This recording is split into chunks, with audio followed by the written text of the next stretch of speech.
I would really like to know that how does alkaline water help boost metabolism and immunity, and does it really do that? Well, in fact, yes. If taken in right proportions and in right range. If you are able to see the slide, on left hand side is the combination of all the technologies which are prevalent today in the industry. It is having activated carbon, RO, UF, TDS, UV. So whatever companies are right now providing solutions, they are basically permutation and combination of these technologies. But all these technologies are only filtration technologies.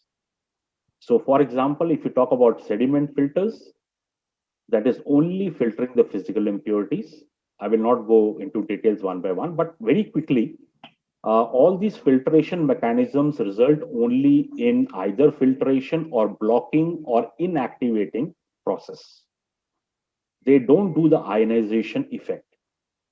So ionization is totally a different aspect. So when Ms.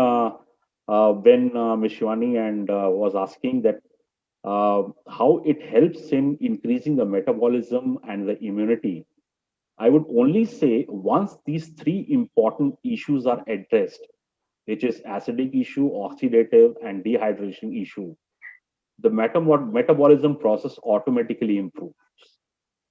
And when the metabolism pathways and processes are improved, the immunity in the system automatically increases. So coming to my next slide, this is how it works out. The acidic issue which is there in our system is basically taken care or supported by the alkaline property of the alkaline water, which this is related to the TDS parameter in water, which gives us what you call hydroxyl ions, which is negatively charged. So when we have acidic issues, which means there is a chemical reaction which is happening in our system where hydrogen ions are in large numbers. So to balance it, we need hydroxyl ions.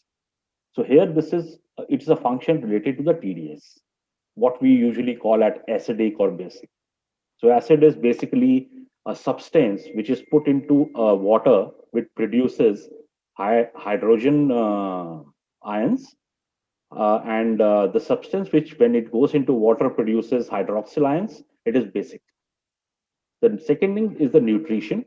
The nutrition is the mineralized property of the alkaline water related to the again the TDS parameter in the water. Because we have to remember that water has two components, the water itself as well as the substances which are dissolved in the water. So people don't even understand what is TDS. TDS is total dissolved solids. So this is the second aspect. So it takes care of whatever is the required minerals which are required in our system.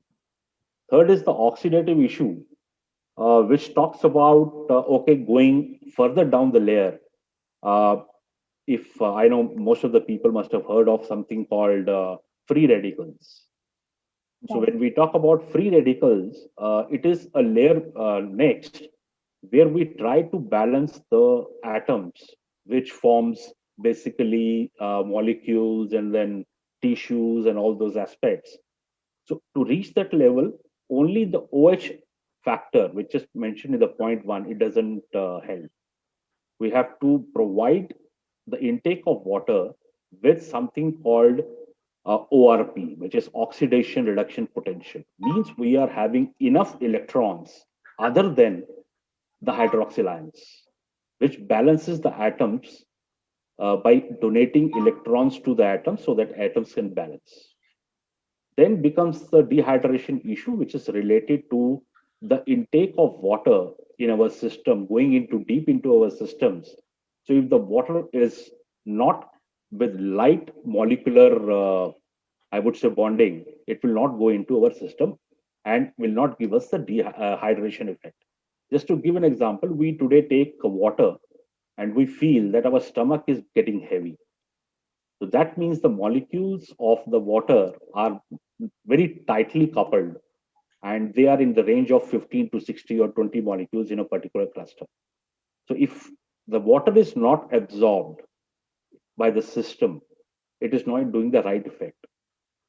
And third point is on this particular issue, because most of the absorption of anything water happens in rectum region, if we call it. So when we talk about rectum region, there was a scientist in Japan who calculated the ORP, which is in terms of millivolt, what millivolt runs in our system. So at rectum level, it is minus 250 millivolts.